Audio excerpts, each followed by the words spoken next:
दोस्तों नमस्कार। Colonel Ajay CEO Ajay astro money group first global astro finance digital channel से आपसे मुखातिब होता हूं। आज मंगलवार 6 मई सन 2025।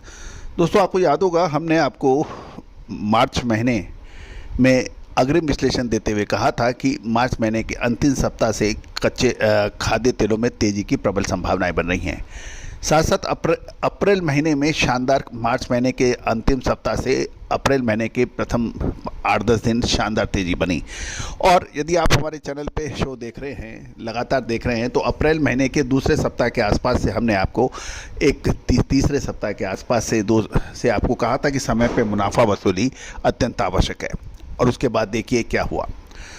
दोस्तों अंतर्राष्ट्रीय बाज़ारों में सोया पाम तेल में गिरावट दर्ज हो रही है। साथ साथ भारतीय बाज़ारों में भी, चाहे वो सरसों हो, सोया हो या पाम तेल हो, इनके अंदर गिरावट देखी गई है। जानिए रिपोर्ट विस्तार से। दोस्तों कहा जाता है कि खाद्य तेल जो हैं उसका व्यापार करना आसान नहीं है। साथ साथ कुछ हमारे साथी बंधु जो मार्केट विश्लेषक का दम भरते हैं, उनको भी बड़ी परेशानी होती है हमारे इस शो से। अनगल अपना प्रलाप करते रहते हैं, क्योंकि परेशानियां दोस्तों जब निश्चित रूप से होगी यदि आपके पास विश्लेषण नहीं है। यदि आप कमेंट्री कर रहे हैं, विश्लेषण नहीं दे रहे हैं, तो कोई आपको सुनेगा नहीं। और व्यापारी के पास तो समय बिल्कुल कम होता है, वो मतलब की बात जानना चाहता है। और यही वजह है कि दोस्तों 2,80,000 से अधिक सब्सक्राइबर, 1,78,00,000 से अधिक व्यू और 11,000 से अधिक शो सफल एपिसोड इस बात की सूचना दे रहे हैं कि आपने हमारे चैनल को देश का सबसे अग्रणी चैनल बनाने में जो हमारी को आशीर्वाद दिया है।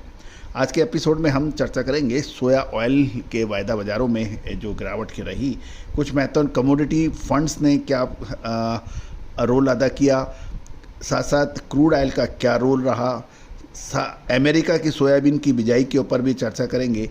साथ साथ बायोडीजल की भी कुछ महत्वपूर्ण खबरों से आपको रूबरू कराएंगे। यदि आपको शो पसंद आए, चैनल को लाइक कीजिएगा, सब्सक्राइब कीजिएगा। साथ साथ विशेष अग्रिम रिसर्च रिपोर्ट जो कि भुगतान करने पर उपलब्ध होगी, उसके लिए संपर्क कर सकते हैं। जानिए रिपोर्ट विस्तार से। दोस्तों खबर निकल के आ रही है कि सोमवार को कल शिकागो बोर्ड ऑफ ट्रेड, जिसे सीबॉट कहते हैं, सोया ऑयल के वायदे में कमजोरी दर्ज हुई। जुलाई 2025 का बेंचमार्क कॉन्ट्रैक्ट 0.70 सेंट गिरकर 48.73 सेंट पर प्रति पाउंड पर बंद हुआ। बाजार में वीकनेस की वजह अंतर्राष्ट्रीय स्तर पर क्रूड ऑयल की कीमतों में भारी गिरावट, अमेरिका चीन के संभावित ट्रेड वार्ता को लेकर अनिश्चितता रही। पूरे कारोबारी सेशन के दौरान जुलाई सोया ऑयल कॉन्ट्रैक्ट 49.67 सेंट ऊपरी स्तर और 48.30 सेंट निचले स्तर पर देखा गया। सीमित दायरे में कारोबार देखा गया, जिससे कारोबारियों का और व्यापारियों का जो अलर्टनेस का रुख है ये बिल्कुल स्पष्ट दिखाई दिया। जहाँ तक कमोडिटी फंड्स की बात करें तो कमोडिटी फंड्स ने भी दबाव बढ़ाया और सोमवार को लगभग 6,500 सोया ऑयल कॉन्ट्रैक्ट्स की बिकवाली कर दी। फंड्स की ओर आई से कमोडिटी फंड्स की तरफ से भारी बिकवाली से बाजार की मांगों की संभावना और व्यापक बाजार के कमज़ोर फंडामेंटल को लेकर अलर्टनेस सामने बिल्कुल देखने को मिली, क्योंकि फंड्स जब बिकवाली कर रहे हैं तो छोटे और मझोले व्यापारी सतर्क हो गए।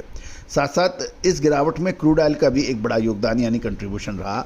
जून WTI क्रूड ऑयल वायदा $1.16 लगभग 2% गिरकर 3-3.5 सप्ताह के निचले स्तर पर बंद हुआ। इसका प्रमुख कारण ये भी बताया जा रहा है कि ओपेक ने उत्पादन बढ़ाने के ऐलान के बाद ग्लोबल स्तर पर क्रूड की सप्लाई बढ़ने की आशंका है, लेकिन कमज़ोर डॉलर की और अमेरिका की मजबूत आर्थिक गतिविधियों ने क्रूड की गिरावट को लिमिटेड कर दिया।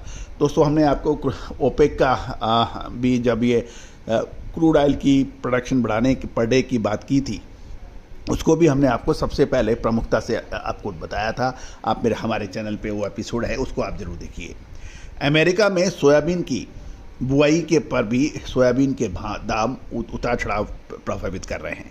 4 मई सन 2025 तक अमेरिका के प्रमुख सोयाबीन राज्यों में बुआई 30% पूरी हो चुकी है, जो पिछले सप्ताह के 18% और 5 वर्ष के औसत से 23% अधिक है। खासकर यदि अमेरिका के लुइसियाना में 80%, अकार्स में 58% और मिसिसिपी में 64% जैसे प्रमुख अमेरिकन स्टेट में बुआई की गति काफ़ी अच्छी बताई जा रही है। वहीं सोयाबीन की जो अंकुरण दर है वो बढ़कर 7% हो गई है, जो 5 वर्ष की औसत से 5% थोड़ा बेहतर है। आने वाले दिनों में सीबॉट सोया ऑयल वायदे की कीमतें मुख्य रूप से क्रूड ऑयल के उतार चढ़ाव, फंड्स की पोजीशनिंग से प्रभावित हो सकती है। कारोबारी अमेरिका में सोयाबीन की बुआई की प्रोग्रेस और अमेरिका चीन व्यापार वार्ता से जुड़े अपडेट पर काफ़ी बारीक नज़र रखे हुए हैं। दोस्तों, कहा जाता है कि अंतर्राष्ट्रीय बाज़ारों में या दो देशों के बीच, चाहे वो अमेरिका हो, चाइना हो, भारत हो या अर्जेंटीना हो, ब्राज़ील हो, सब अपने व्यापारिक हितों का नुकसान नहीं चाहते हैं।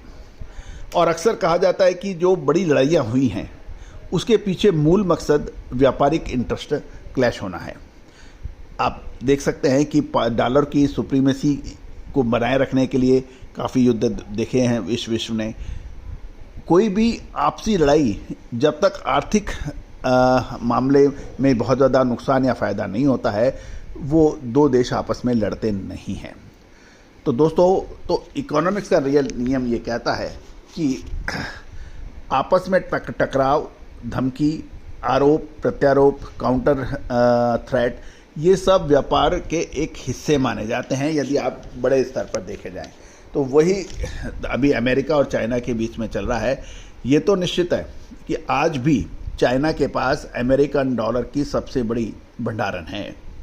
ये भी निर्विवाद सत्य है कि चाइना अमेरिका का सबसे बड़ा सोयाबीन का खरीदार है।